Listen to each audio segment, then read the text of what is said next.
Bapak Ibu dan saudara-saudara yang terkasih, Shalom. Selamat sore untuk kita semua. Ada pepatah yang mengatakan tidak kenal maka tidak sayang. Kalau sudah kenal, maka harus disayang. Karena saya ingin disayang oleh Bapak Ibu dan jemaat sekalian di GKJ Salatiga, maka izinkanlah saya untuk memperkenalkan diri. Perkenalkan, nama saya Carla Maria Lagidaka, mahasiswi Fakultas Teologi Universitas Kristen Satya Wacana. Saya adalah mahasiswi angkatan 2022 dan saya berasal dari Nusa Tenggara Timur. Saya mengucapkan terima kasih banyak kepada Bapak Ibu dan saudara-saudara yang telah menerima saya untuk melakukan praktik khotbah dalam semester ini. Bapak Ibu dan saudara-saudara yang terkasih, pada sore hari ini kita akan merenungkan bagian bacaan firman Tuhan dengan tema ceritakanlah yang diperbuat Allah. Bapak Ibu dan saudara-saudara, kurang lebih pada 1 tahun yang lalu, saya mengalami sakit yang bisa dibilang tidak biasa. Saya merasakan sakit kurang lebih 1 bulan dan itu ada dalam masa-masa awal semester. Jadi saya sakit dari bulan Agustus sampai pada bulan September 2024. Saya mengalami sakit yang begitu luar biasa, rasanya campur aduk. Ada rasa sedih, ada rasa sakit, ada rasa emosi, jengkel, dan semua campur aduk. Dan kurang lebih dalam keadaan saya, di saat saya sakit, saya ada dalam pergumulan bersama-sama dengan teman-teman saya, orang-orang yang terus mendoakan saya, ada orang tua saya yang ada di Nusa Tenggara Timur, juga teman-teman dan orang tua saya yang ada di Salatiga juga. Saya begitu bersyukur karena saya dikelilingi oleh orang-orang yang baik. Karena Bapak Ibu dan Saudara, pada saat saya mengalami sakit, kedua kaki saya itu tidak bisa untuk berdiri. Jadi berdiri pun saya tidak bisa, sulit untuk berdiri. Karena kedua kaki saya itu tidak mampu untuk menahan diri saya sendiri. Sehingga bahkan hanya untuk berdiri pun saya susah, maka bisa dibayangkan bahwa saya tidak bisa melakukan banyak hal lain. Dan semua itu saya memerlukan bantuan dari teman-teman saya yang ada di sekitar saya. Saya bergumul dengan sakit yang saya derita kurang lebih 1 bulan, dibantu oleh semua orang yang sudah saya sebutkan tadi. Dan di saat saya sakit, saya mencoba untuk melakukan pemeriksaan. Jadi saya melakukan pemeriksaan kurang lebih ada sekitar 4-5 dokter dan juga ada beberapa rumah sakit yang saya datangi untuk memeriksa apa sebenarnya yang saya alami.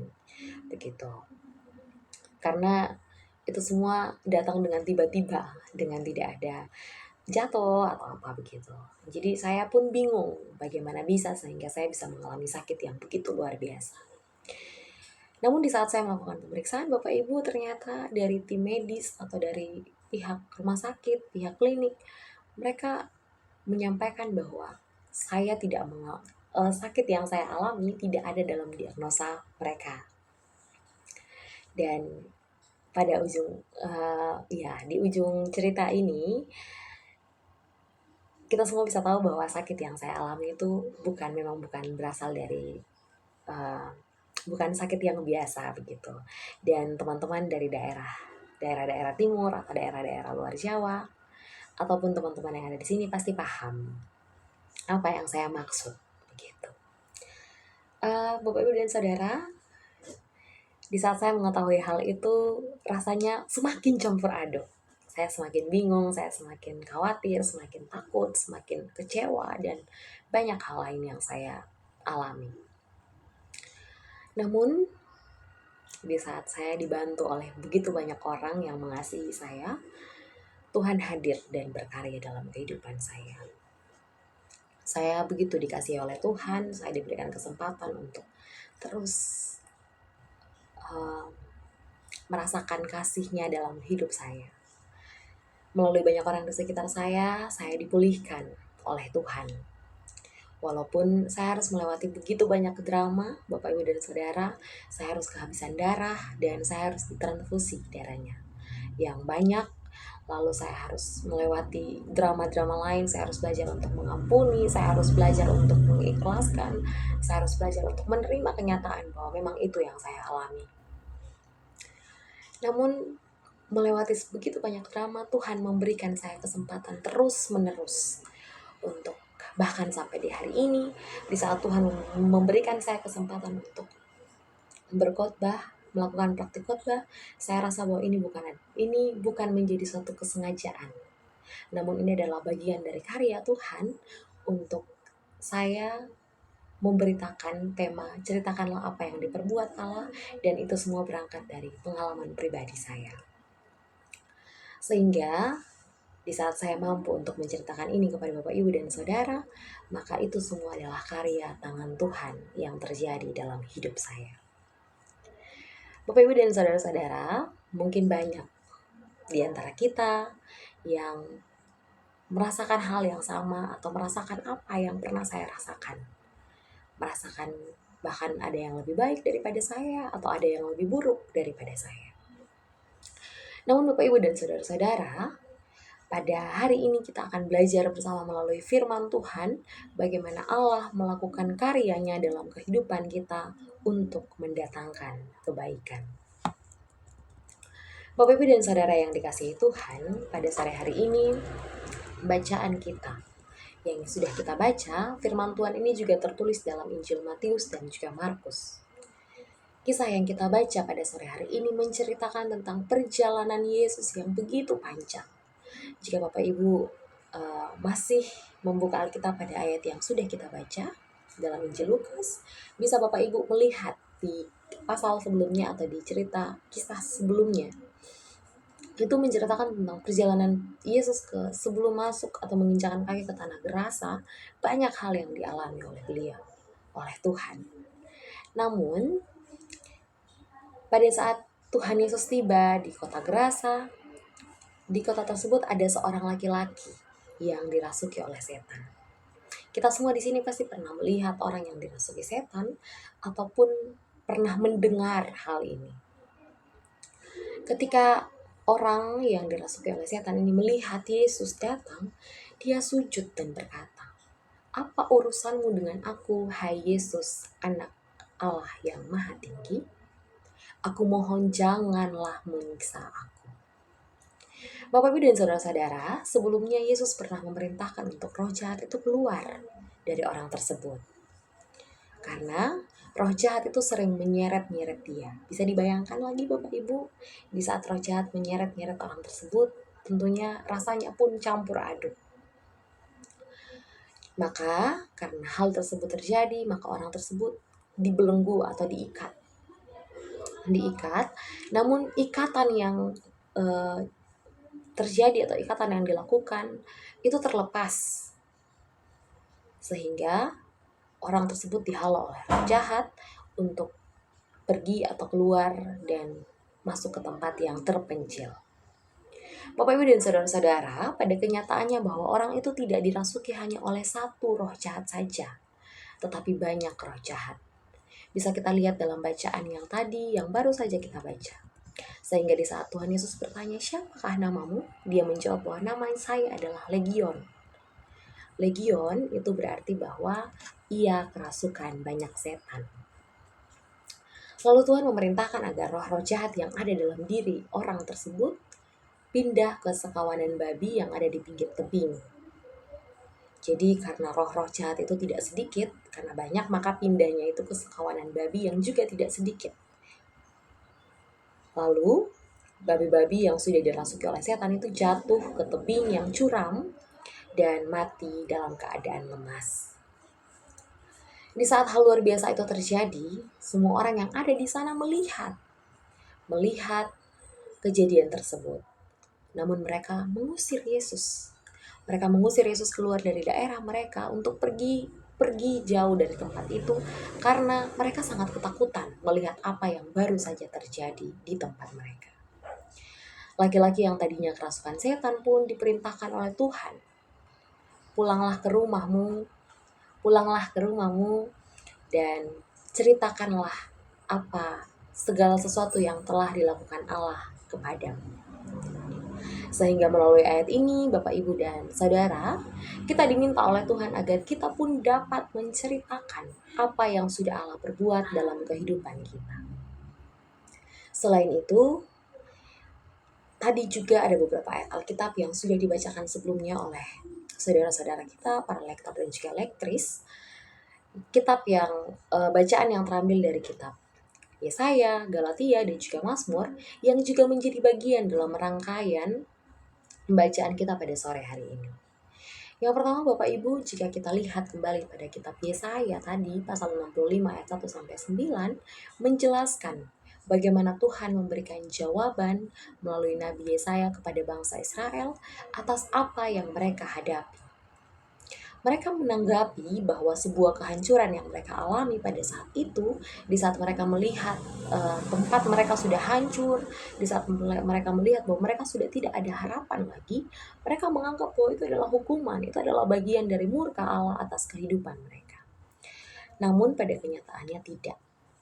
Bahwa dengan cinta yang besar kepada umatnya, Tuhan menyelamatkan mereka. Walaupun banyak dari mereka yang melakukan pelanggaran, tetapi juga kita melihat bahwa banyak dari mereka juga yang mengikuti apa yang diinginkan Tuhan dalam kehidupan mereka.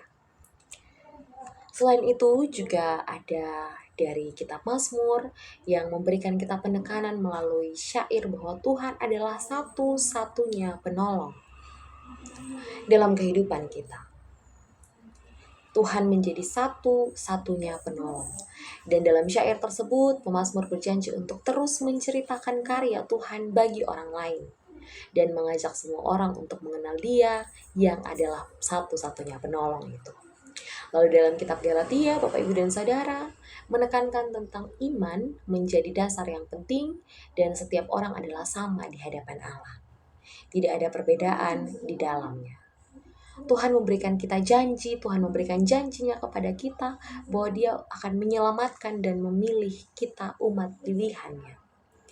Tuhan sudah memberikan janjinya untuk menyelamatkan dan memilih, sehingga semua itu dapat kita lihat dalam konteks Injil Lukas yang kita baca tadi. Dalam bacaan ini, Yesus meminta orang yang sudah diselamatkannya untuk memberitakan karya yang sudah diperbuat oleh Allah dalam kehidupan orang tersebut. Dari ayat yang sudah kita baca, bahwa karya Allah nyata dalam cara yang sederhana. Cara sederhana seperti apa, Bapak, Ibu, dan Saudara? Yang pertama adalah memilih untuk mengorbankan babi-babi yang jumlahnya sangat banyak demi dapat membebaskan seorang yang kerasukan legion. Ini berarti bahwa jiwa satu orang jauh lebih berharga daripada kekayaan yang disimbolkan dengan babi-babi yang sangat banyak itu. Lalu yang kedua, Bapak, Ibu, dan Saudara, Tuhan Yesus mengutus orang yang baru saja dibebaskan untuk dapat menjadi pewarta kasih Tuhan di daerah tersebut. Ini berarti bahwa Tuhan memberikan kesempatan bagi semua orang untuk merasakan karya perbuatan tangan Tuhan. Karena di sini dalam konteks yang kita baca, orang Gerasa itu masuk dalam konteks orang non-Yahudi. Sehingga baik orang non-Yahudi ataupun orang Yahudi semua pantas untuk mendapatkan dan merasakan karya yang dilakukan oleh Allah. Sebab Allah berkarya di tengah-tengah umatnya. Bapak, Ibu, dan saudara-saudara yang terkasih, mungkin ada di antara kita, saya dan Bapak, Ibu, saudara sekalian, ada yang merasa bahwa saya sulit untuk menceritakan karya Tuhan dalam kehidupan saya. Karena saya mengalami keterbatasan dalam berbagai aspek kehidupan. Saya memiliki banyak keterbatasan, ada banyak batasan-batasan yang harus saya alami, karena itu saya tidak bisa untuk menceritakan apapun itu.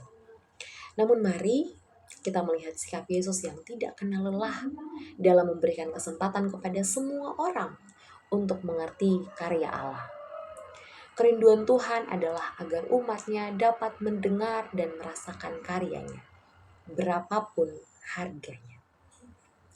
Bapak, Ibu, dan saudara-saudara, jika dalam kehidupan kita seakan-akan merasakan banyak hambatan, banyak batasan untuk kita menceritakan apa yang Allah perbuat, maka mari kita mengingat bahwa Allah tidak pernah membatasi diri untuk terus melakukan karyanya bagi kita dalam kehidupan kita. Jika sampai hari ini kita masih merasakan napas kehidupan, itu adalah bagian dari karya Allah. Bapak, Ibu, dan saudara-saudara, pada sore hari ini kita diingatkan untuk menceritakan apa yang diperbuat oleh Allah. Dan setelah ini akan ada banyak harapan agar semua kita dapat terus memaknai karya Allah. Bukan hanya saja memaknai, tetapi kita dapat berbagi, menceritakan dalam kehidupan kita. Berapapun dan apapun perbedaan yang kita miliki dalam kehidupan kita, Allah tidak hanya hadir dan berkarya bagi kelompok tertentu, namun Allah hadir bagi semua orang tanpa membedakan satu dengan yang lain. Mari menjadi orang-orang Kristen yang berani bersaksi di lingkungan kita. Kita yang ada di sini hadir sebagai mahasiswa, kita yang hadir sebagai orang tua, kita yang ada di sini sebagai anak-anak, dan juga lain sebagainya. Kita hadir dari berbagai macam latar belakang. Kita semua harus siap dan memberanikan diri untuk bersaksi di tempat di mana kita diutus Tuhan untuk menyampaikan karyanya. Tentang apa yang kita alami dengan tidak melihat dan tidak terbatas pada batasan-batasan yang ada. Mungkin hal ini akan terasa sangat berat, Bapak, Ibu, dan Saudara, untuk kita lakukan dalam kehidupan kita. Namun Allah dalam karyanya yang besar akan menguatkan kita dan memampukan kita semua dalam menceritakan apa yang diperbuat Allah dalam hidup kita. Mari Bapak, Ibu, dan saudara-saudara sekalian, kita menghidupi firman Tuhan dalam kehidupan kita, dan semoga firman Tuhan pada sore hari ini menolong dan memberkati kita semua. Amin.